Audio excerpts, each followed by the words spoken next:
Welcome back to the new session. Good morning, my good children.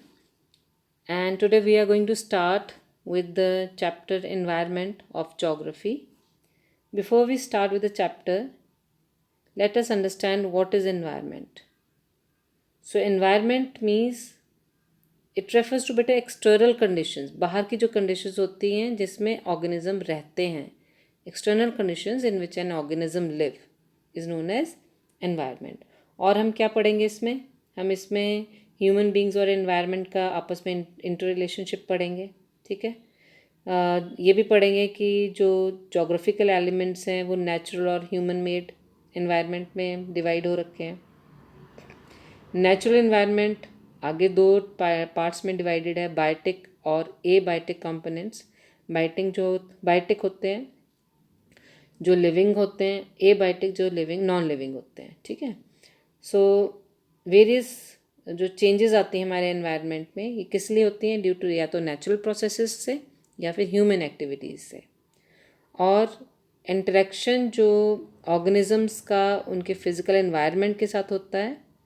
ठीक है. एक particular area में अगर किस ऑर्गेनिजम्स का और फिजिकल एनवायरनमेंट के साथ इंटरेक्शन होता है उसको हम बोलते हैं ecosystem. Let me tell you again what is ecosystem.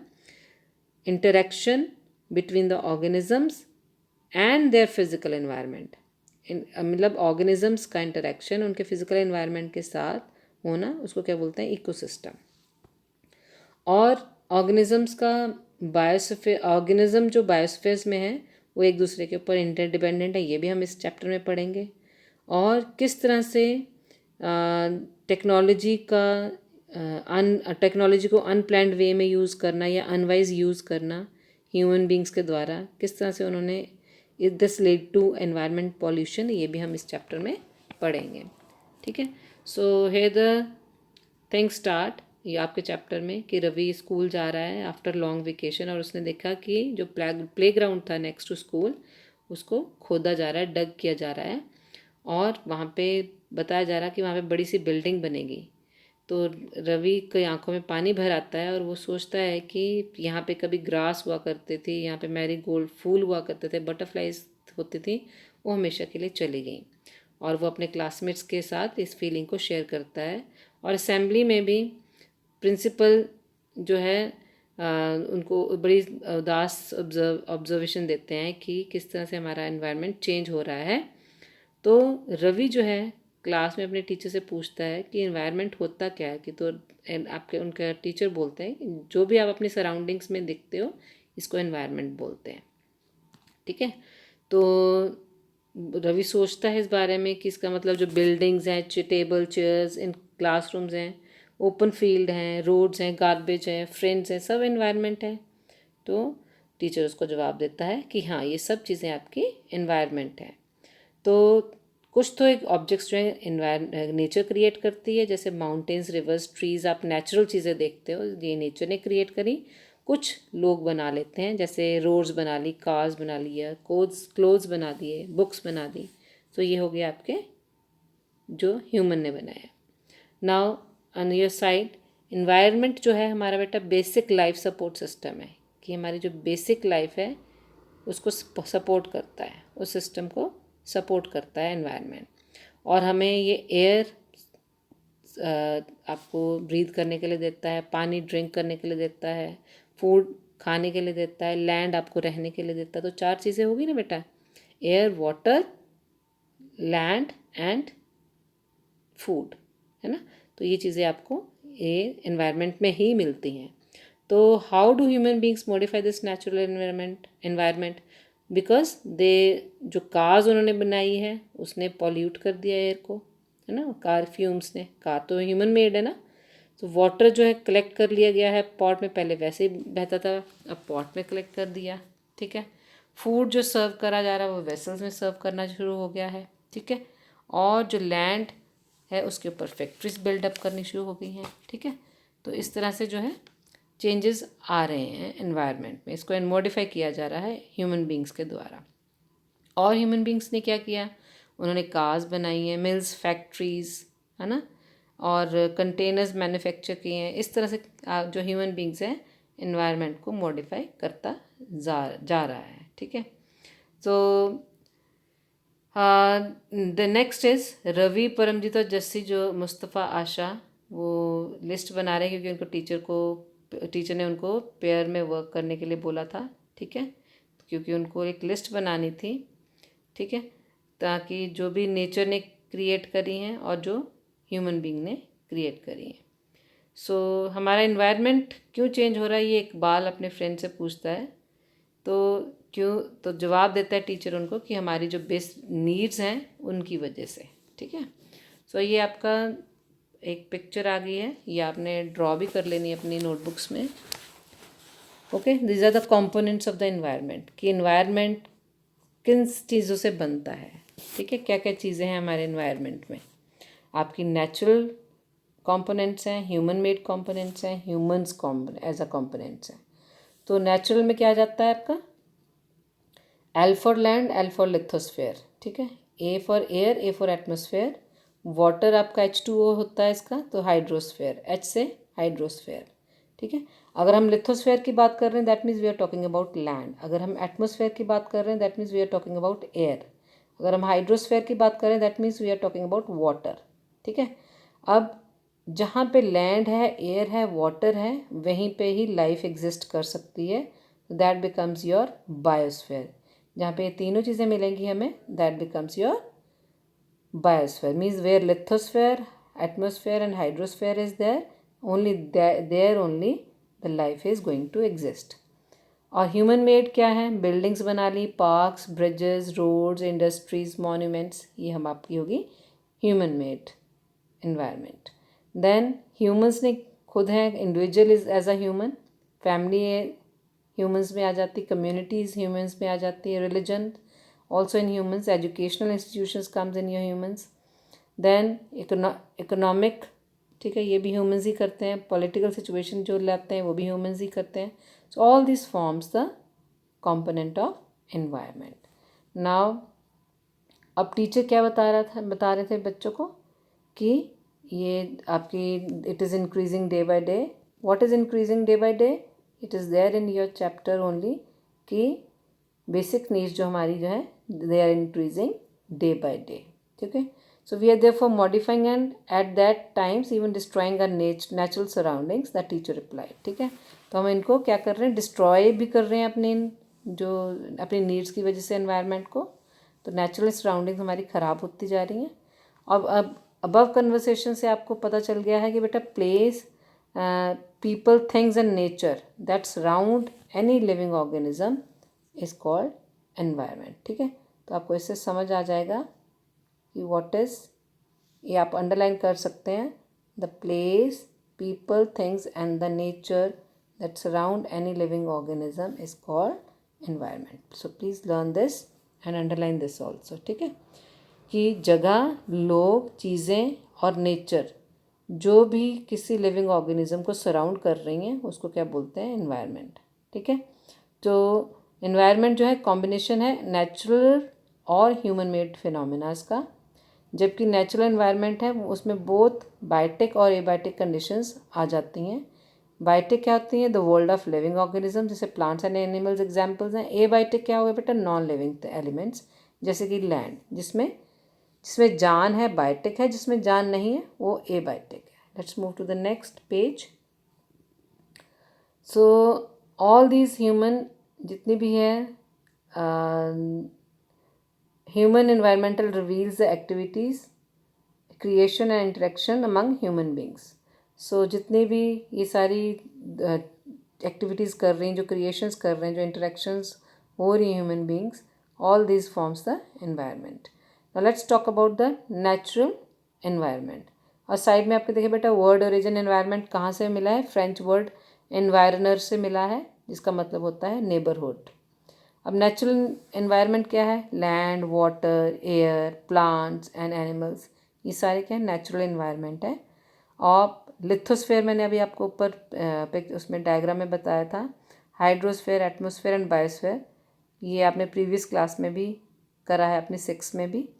सो और फैक्ट्स हम ये डोमेन्स ऑफ द अर्थ है बेटा, lithosphere, hydrosphere, atmosphere and biosphere, these are the domains of the earth. Here it is: lithosphere, hydrosphere, atmosphere and biosphere. So these are the domains of the atmosphere. Okay, now first of all let's talk about lithosphere. Lithosphere क्या हो गया? आपका solid crust, जो आपकी सबसे ऊपर की तह, जो आप जहाँ पे जिस पे आप चल रहे हो अपनी लैंड के ऊपर, दैट इज सॉलिड क्रस्ट और hard top layer of the earth is called lithosphere. और ये किसका बना हुआ है? It is made up of rocks and minerals and covered by a thin layer of soil. और ये इरेगुलर सरफेस है विद वेरियस लैंड फॉर्म्स. और यहाँ पे माउंटेन्स भी मिलेंगे आपको, प्लेट्यूज भी मिलेंगे, plains, valleys etcetera. Landforms are found over the continents and also on the ocean floors. जो आपको लैंडफॉर्म्स मिल रही हैं वो कहाँ कहाँ मिल रही हैं? कॉन्टिनेंट्स पे भी, और कहाँ कहाँ मिल रही हैं? ओशन फ्लोर्स पे भी. ठीक है, तो लिथोस्फेयर क्या है? Is the domain that provides us forest, grasslands for grazing. ठीक है, और क्या क्या दे रही है हमें लिथोस्फेयर? फॉरेस्ट मिल रहे हैं, ग्रासलैंड जो हम जहाँ पे एनिमल्स ग्रेज कर सकते हैं, लैंड जहाँ पे एग्रीकल्चर हो सकता है, और as well as human settlements, humans के लिए रहने के घर बनाए जा सकते हैं. और यहाँ पे और क्या लिथोस्फेयर में मिलता है? Mineral wealth, source of mineral wealth भी है यहाँ पे, मिनरल्स भी मिलते हैं लिथोस्फेयर में. Let's move, this is the diagram again. See, hydrosphere, atmosphere, biosphere, lithosphere. देखिए बेटा, यहाँ पे हाइड्रोस्फेयर, लिथोस्फेयर, एटमोस्फेयर तीनों चीज़ें हैं. वहीं पर ही आपका सीधे है hydrosphere is there, okay, lithosphere is there. और आपका ऊपर ऊपर की तरफ देखेंगे जब ये हट जाएगा तो यहाँ पे आपका एटमोस्फेयर भी है. अब जहाँ पे ये तीनों चीज़ें हैं, there forms the biosphere. Okay, so all the three things जहाँ पे हैं वहीं पे ही बायोस्फेयर होगा. ओके, चलिए आगे चलते हैं. The domains of water is refer to as hydrosphere. वो डोमेन जहाँ पे पानी मिलेगा उसको हाइड्रोस्फेयर बोलेंगे. और various sources of water and different types of water bodies like rivers, lakes, seas, oceans, ये सारे हमें मिलते हैं हाइड्रोस्फेयर में. और ये सारी चीज़ें हमारे लिविंग ऑर्गेनिजम्स के लिए बहुत ही ज़्यादा ज़रूरी है.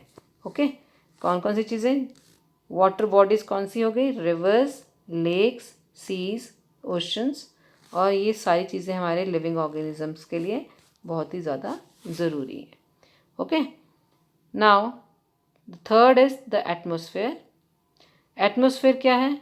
Is a thin layer of air that surrounds the earth. एक पतली सी जो आपकी लेयर है, जो कि हमारे, सपोज दिस इज़ अर्थ, ये हमारी अर्थ है, और इसके आसपास बहुत ही पतली पतली सी लेयर जो है इसको सराउंड करे हुए है.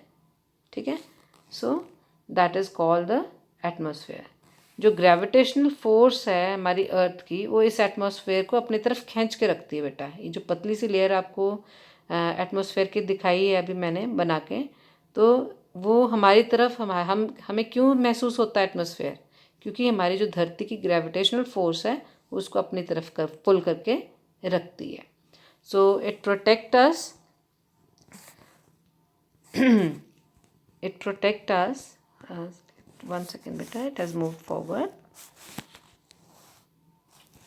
हाँ, तो ये जो हमें प्रोटेक्ट करके रखती है from harmful rays and scorching heat of the sun.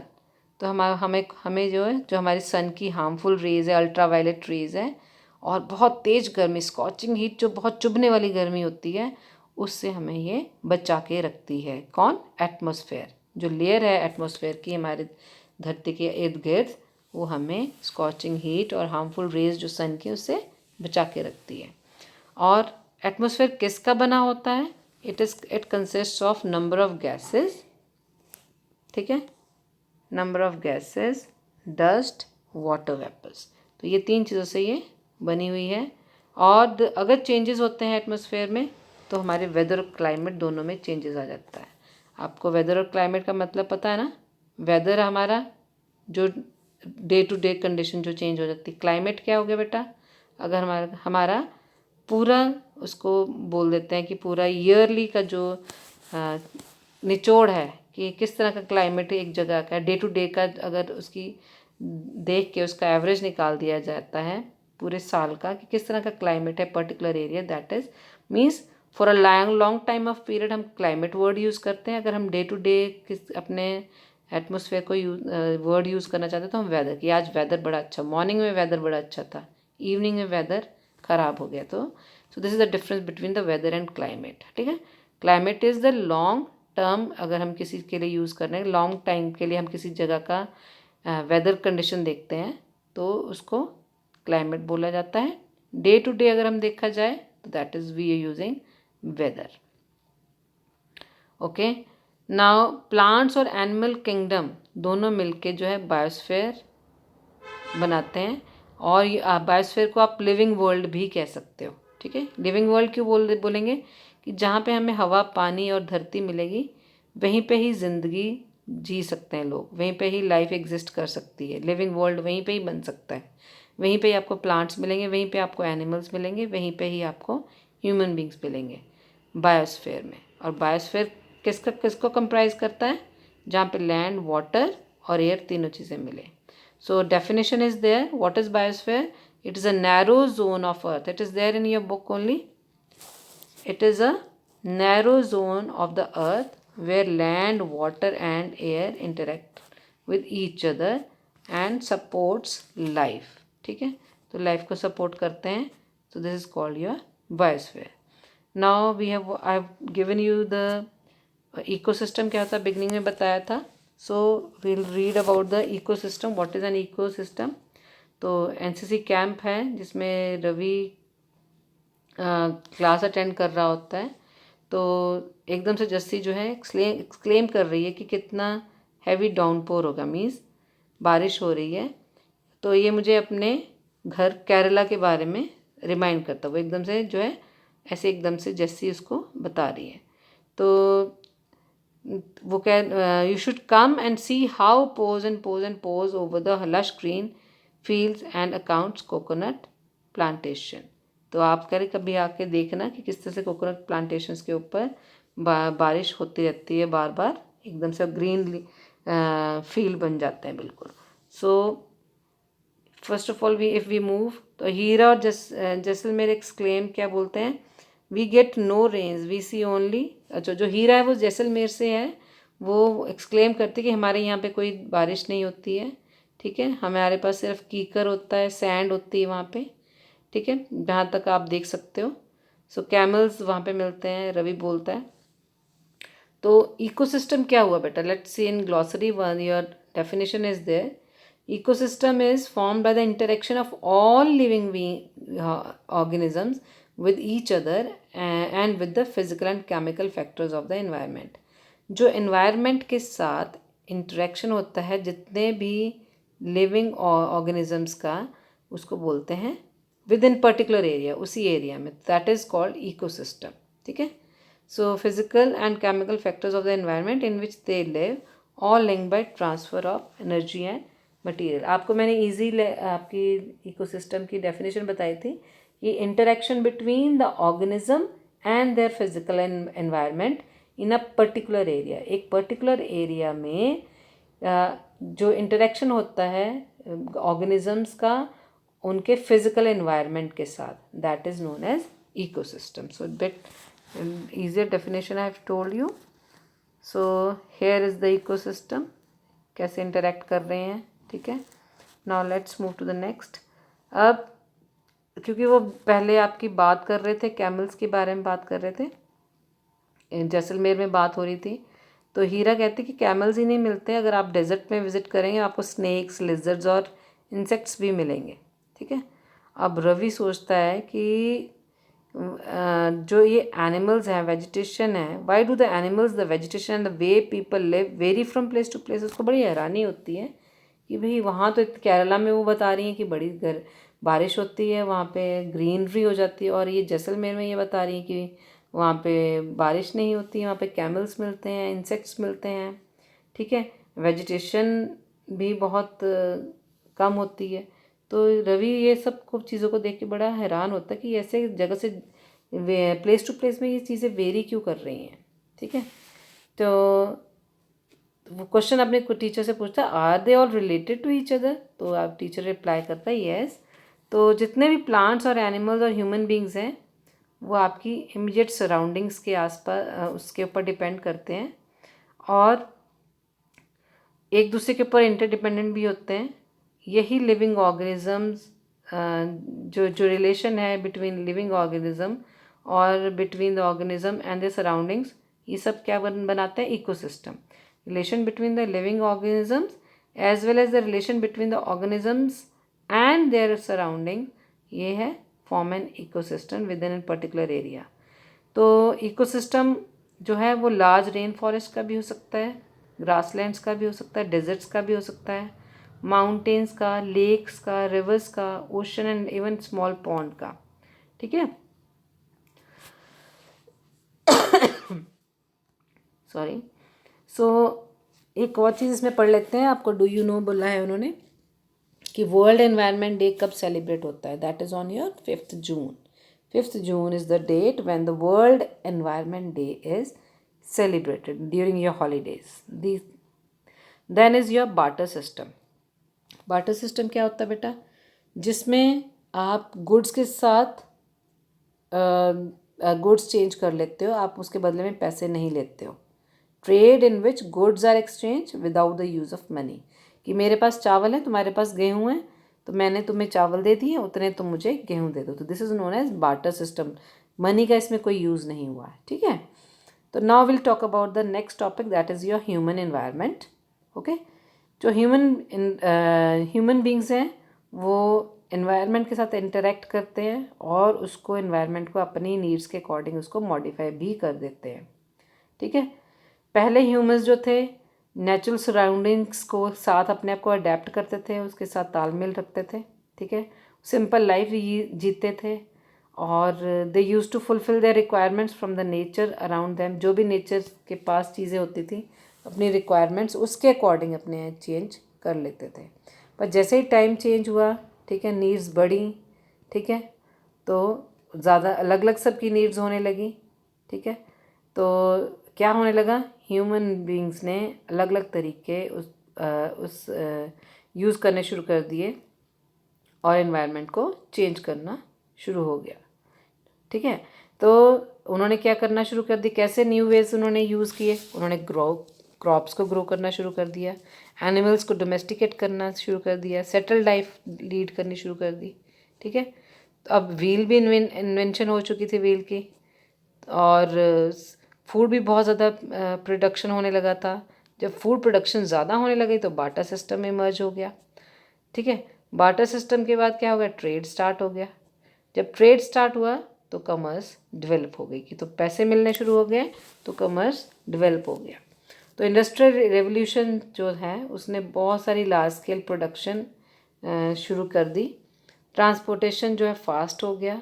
Information revolution made communication easier and speedy across the world. ठीक है, आईटीज़ की वजह से, उसमें आईटी में रेवोल्यूशन होने से कम्युनिकेशन ईजियर हो गया, स्पीडी भी हो गया पूरे वर्ल्ड में। ठीक है, तो आपने कभी सोचा है कि जब गर्मियाँ होती हैं तो आप वाटरमेलन जूसी वाटरमेलन होता है तो उसको आप क्यों ईट करना पसंद करते हो, और जो पीनट्स हैं आप रोस्ट करे हुए विंटर्स में क्यों पसंद करते हैं।